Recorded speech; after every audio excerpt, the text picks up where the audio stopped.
What do you believe in? You believe I can catch a ball because you just saw me do it. You believe your dog is shedding his winter coat because you can see all the fur that your dad makes you clean up. You believe the floor is solid because you haven't fallen through it yet. Some people say seeing is believing, but faith says use what you can see to believe in what you can't see.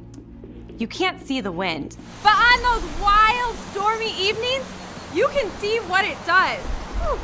You can't see what's happening inside your stomach without an x-ray machine, but you believe that this can be fixed by this. You can't see your parents' love, but you can see the way your mom cuts your sandwich just the way you like it, and how dad drives you to soccer 4 times a week. And no, you can't see God with your physical eyes, but you can see him in everything he's created. You can see his love in the kid who's kind to you on the bus, and the drive-thru lady who smiles and gives you extra fries. Most of all, you can see who God is in Jesus and the eyewitness accounts written down by his best friends. When you trust, even when it's hard to see, when you live a life based on faith in who God is and how he tells us to love, others can see God at work in you. That's why faith is an amazing way to worship God with your life. Because worship is about more than just singing loud. It's all about living loud.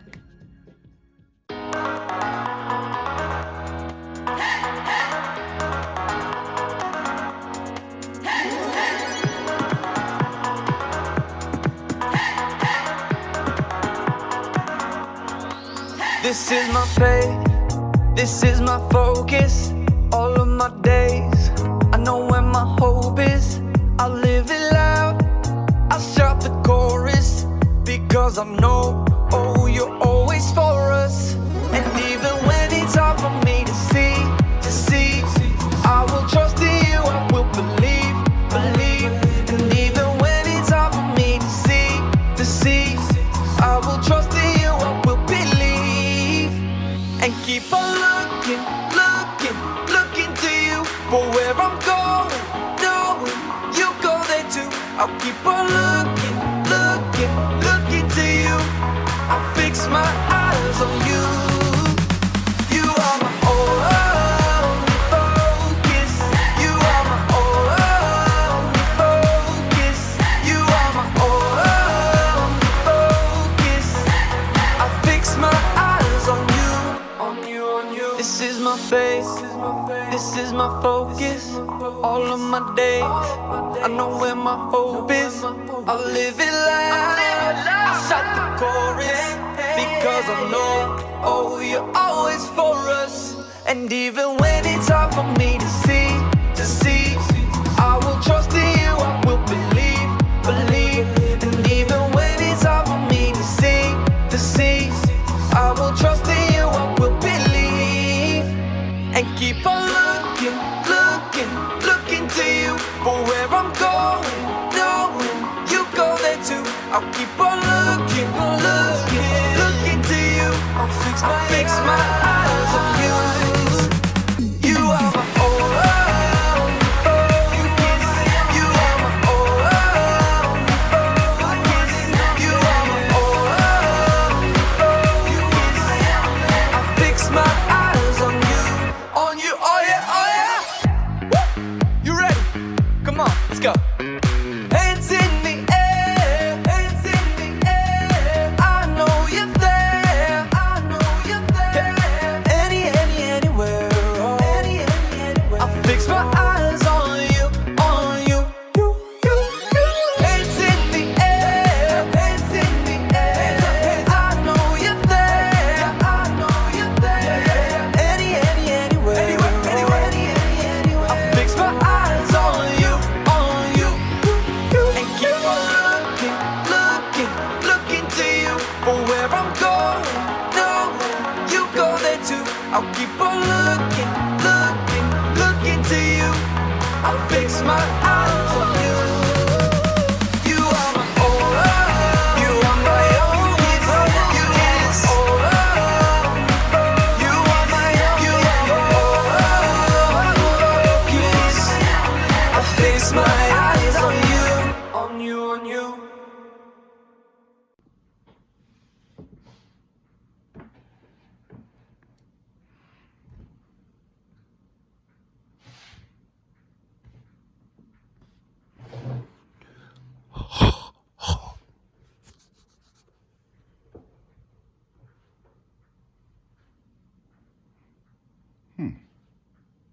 Okay.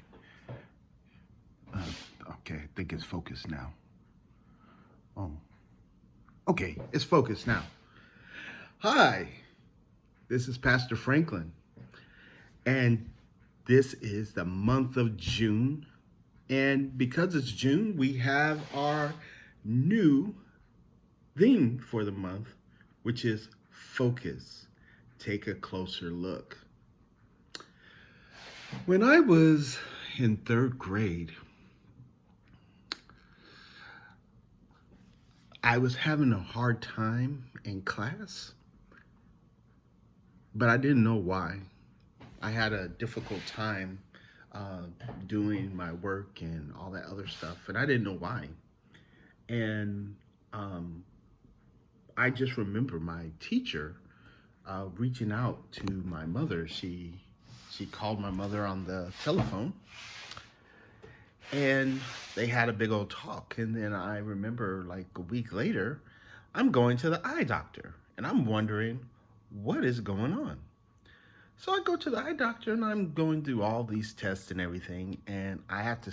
And while I'm sitting in a chair, he puts this big machine-like thing in front of my face and told me to look through it. And he was flipping these lenses, and he was asking me to look at the chart with the letters on the wall. And was asking me to read them. And I just noticed I couldn't read them because they were blurry. And that was the first time I realized something was wrong with my eyesight. I couldn't focus. Things were blurry. I couldn't see things far away because they were blurry. But then as he went through and changed the lenses, all of a sudden things began to get clearer and clearer. And then it got to a point to where we found the exact setting where I could see crystal clear. And that's how I ended up getting glasses. And that happened to me when I was in third grade. And I've been wearing glasses ever since.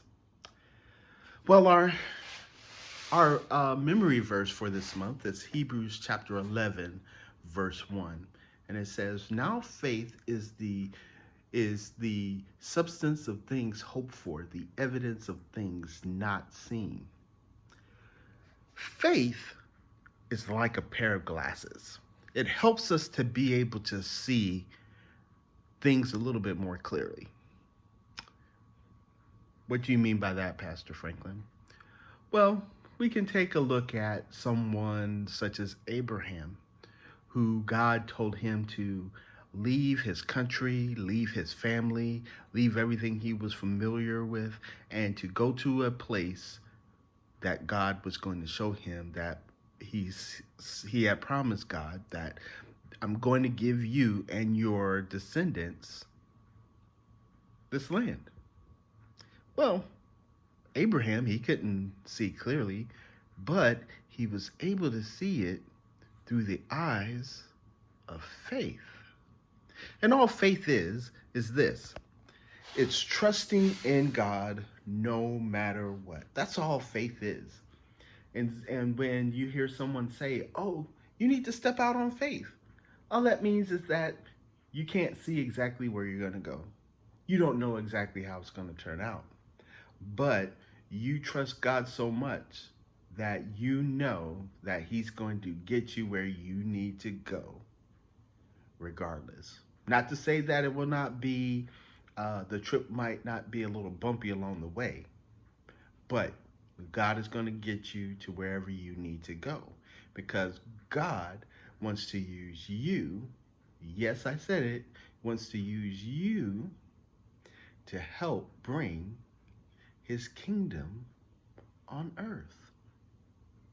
And so when we trust in God, God will lead us to places where we can't see clearly, but as long as we use our faith as glasses to see life through, God will get you to where you need to go to do what He wants you to do to help bring His plan for earth into reality. Now, it's not easy to do that. Sometimes it's a little bit difficult walking through something, going to somewhere that you can't see clearly. But faith allows us to be able to do that. So, as we go further into this month, we're going to continue to talk about focus and how we can apply that to our lives and can help us, make it through tough situations and things of that nature. So, you're probably saying, well, Pastor Franklin, what about not being able to see what's coming up next? Well, I tell you what, I can see that very clearly because it's time for the So-and-So Show. Oh, John, good, you're here. And we're starting in 2 minutes. Oh, okay. You haven't seen my glasses, have you? You look great. Yeah, thanks. Hey, John. Script looks good today. Really? I haven't read the script. Hey, you haven't seen my glasses, have you? No, I haven't. Where was the last place you looked for them? Well, I was sitting right here and getting ready for the show when I saw a little white rabbit run across the set, so I followed him down a hole where I got really small, then really tall, and there was a cat, a queen, and a caterpillar. And the next thing I know, I'm coming through the door and I don't have my glasses. Yeah, I was going to let you look for them a little longer, but your day's been weird enough already. Your glasses are on your head. What? Yeah. Oh, all right. Yes, let's get this show on the road. John, are you feeling okay? Yeah, great. Now that I found my glasses. Why? No reason. Why is everybody looking at me like that?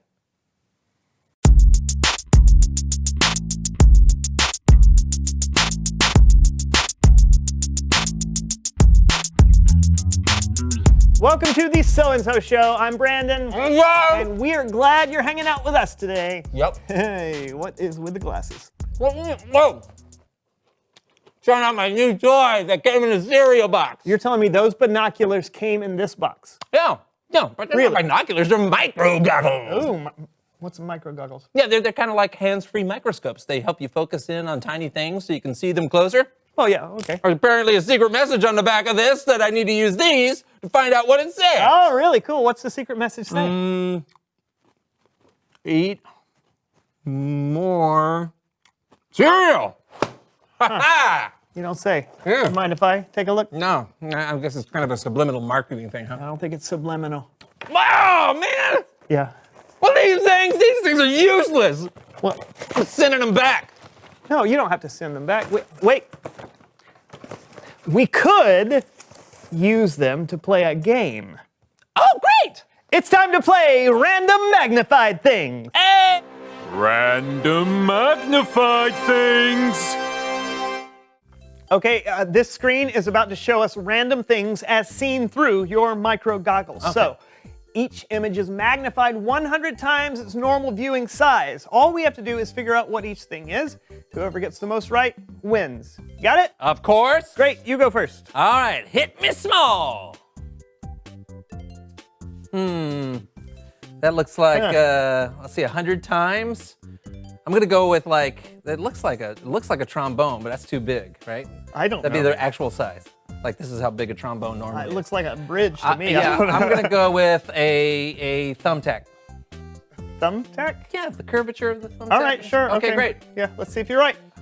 Oh. You were in the right arena. Yeah, office supplies. That's right. Okay, my turn. Show me tiny.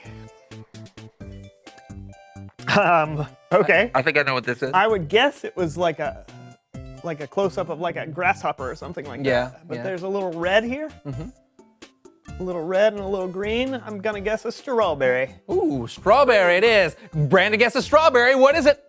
Oh, tomato. Darn it. Ah, that's right. All right. Back to me. Macro machines go. Oh, what in the world? oh, wait. You know? I know what this is. At first, I thought it was a lemon. But Okay. it's not. I know what it because is. we're magnified. Yeah. That is a pencil. That's what I think too. Yeah. Let's see. Did he get it? Pencil. Yeah, you're right. That was very good. That's very All good. right, Me all again. It's teeny time. All right. Hooah. Oh man, that's. I know what that is. I think I know what it is. It looks like my favorite dessert. Is that an Oreo? It's an Oreo. Oh, I was right. Yes, you were. Okay. I want some milk. Yeah, yeah. Okay, it's my turn now. All right. Micro machines go. All right. All right. What do you Ooh, think what that is one that? I don't know. It could be celery. Maybe like fiber optic cable, It or does look like that. but it's bunched up like. Oh, What are you gonna go with? It's a toothbrush. Is it a toothbrush? You Oh, betcha! Well the done. Well done. boom. Okay, I got All right, your another turn, one. Minutia, hit me. Oh man, Oh. is that Ooh. more fruit? It I don't looks know. like- It looks like cracks in something. Oh, that is interesting. Like oh my goodness, almost looks like a nose. it does. Man, that is really hard. I'm going to say it's a bowling ball. I don't know. I got A nothing. bowling ball. Yeah, I can't. I don't Okay, know is what it a bowling ball? Oh, it's a bottle cap. Oh, I see. Great. Wow. I don't think we can afford that image. No, but I don't think so either. Hey, okay, let's move quickly. There's one more. This round is worth 1,000,000 points. Is it? Why did we bother with all the other rounds? We're both playing on this one, so the Okay. first person to correctly identify the image wins. Are you ready? Yeah, you're killing me, Smalls. All right, go ahead and hit it.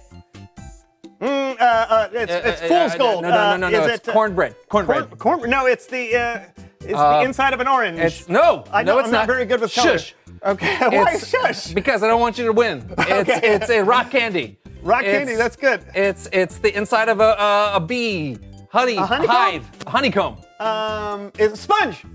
It's a sponge. It's Not a sponge. This is going to take forever. Is it the cereal honeycomb? Ooh. No. Is it a cereal? Cereal. It is cereal. It is. It's Frosted Flake. I don't know who got that one. I don't know. I said cereal. You know said what? a cereal. We'll do 500,000 each. Okay, great. Okay, So that's I great. win. Yeah. It's Bible story time with Kellen.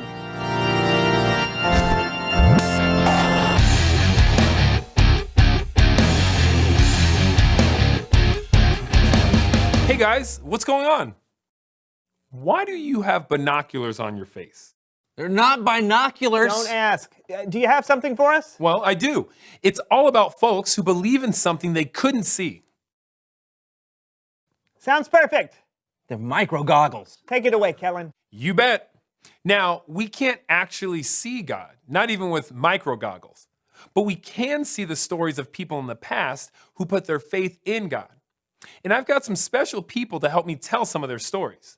It's time for another edition of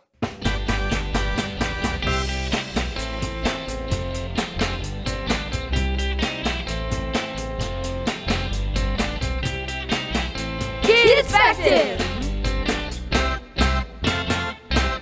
The writer of the book of Hebrews reminds us of a guy named Abraham. What up? I'm Abraham. Well, actually, when God called Abraham, he was already pretty old. Oh. What up? I'm Abraham. Better. Abraham and his wife Sarah. I'm Sarah, with an H, in case you were wondering. No, that's good to know. Even though they were old, they didn't have any kids. We ain't got no kids. But God told us to leave our home and go to a new land. He's promised us. Plus, he told us we would have kids. He promised.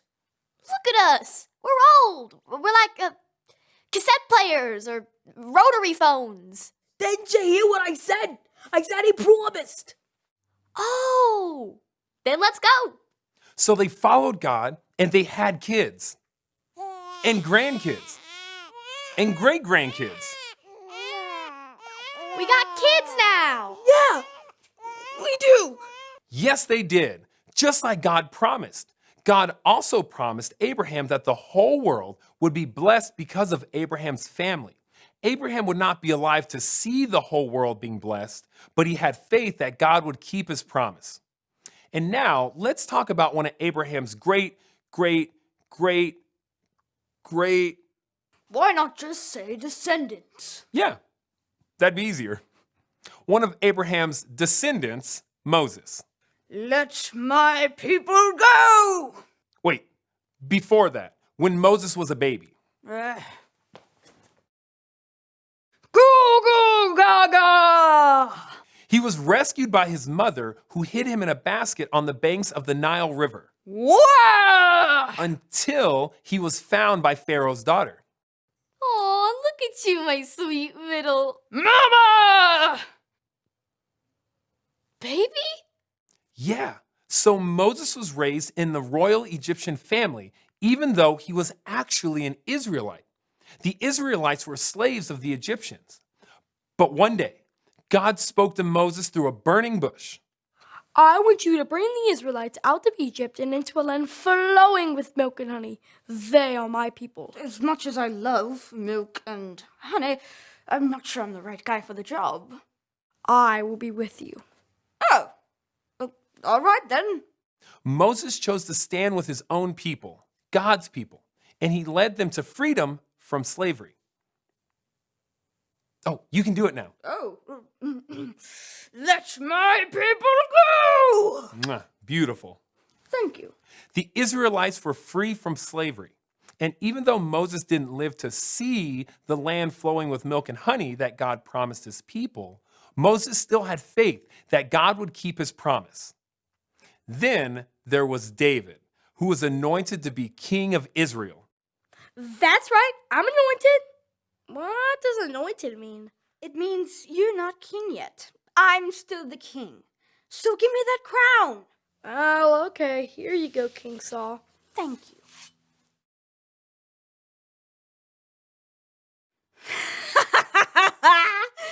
You're not getting this back.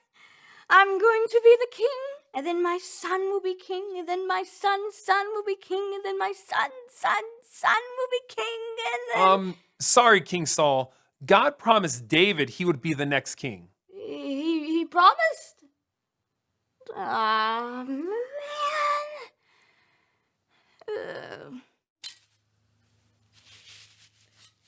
Thank you. David was the next king of Israel like God promised. And God promised that David's family would always have a king on the throne. And even though King David would not live to see the birth of his descendant, who would rule God's people forever, David had faith that God would keep his promise. These people, they lived thousands of years ago, and they didn't always see what God promised them. But God could see things they couldn't see. And guess what? We can see things they couldn't see. We know the whole world was blessed through Abraham's family because one of Abraham's descendants was Jesus. We know that the Israelites made it into the land flowing with milk and honey. Yes! Praise God. And we know Jesus is also a descendant of King David.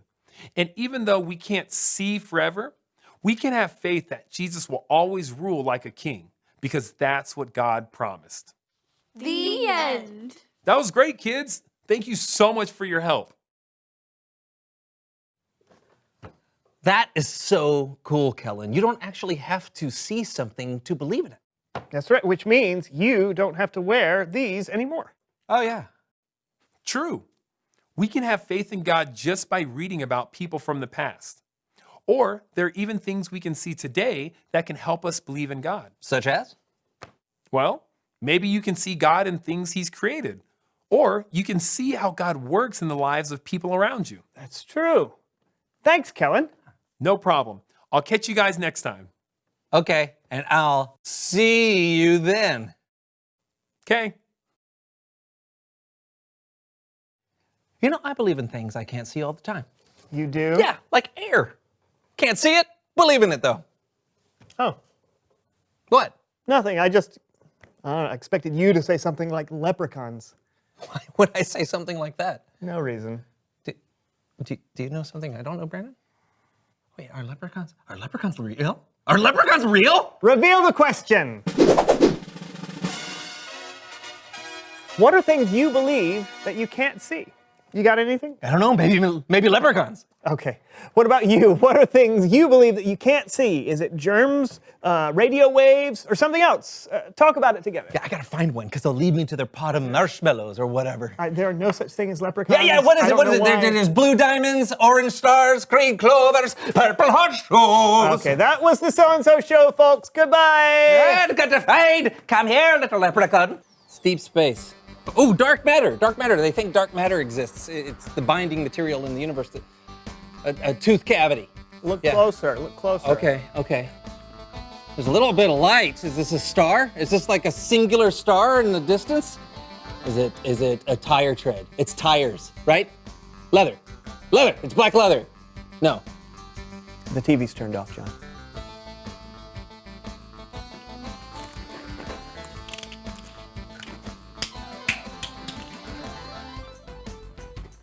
You dropped that.